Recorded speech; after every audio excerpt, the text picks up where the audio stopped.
কোথায় ভোটে দাঁড়াবো, কার বিরুদ্ধে ভোটে দাঁড়াবো, সেটা ওই শওকত বাবুরা আমাকে ঠিক করে দেবেন। প্রস্তুত থাকুন, সময়ের সাথে সাথে আগামী দিনে কার কার বিরুদ্ধে দাঁড়াতে হয় সেটাও দেখিয়ে দেওয়া হবে। ডায়মন্ড হারবারে ভোটে দাঁড়াবো, জামানত জব্দ হয়ে যাবে নওশাদ সিদ্দিকী, তাহলে তো ভালো, ওনাদের অভিষেক বাবু তৃতীয়বারের জন্য সহজেই নির্বাচিত হয়ে পার্লামেন্টে যাবে। কিন্তু যে থেকে দাঁড়াবো বলে বলেছি তারপর থেকেই ক্রমাগত এই ভাষাগত আক্রমণ করছে। ভাষাগতভাবে আমাকে যেভাবে আক্রমণ করছে বুঝতেই পারা যাচ্ছে যে তৃণমূল আশঙ্কিত, হ্যাঁ একদম আশঙ্কিত।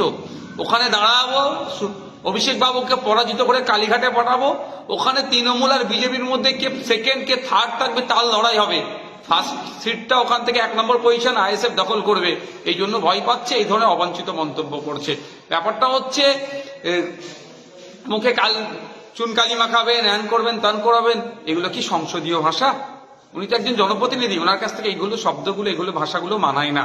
তারপরে বলবো, যাকে ন্যাশনাল হিউম্যান রাইটস কমিশন বলেছে নটোরিয়াস ক্রিমিনাল, যাকে মমতা ব্যানার্জি বলেছেন তুই বোম বাঁধিস, তার কাছ থেকে ভালো ভাষা আশা করাও মনে হয় আমাদের বৃথা হচ্ছে।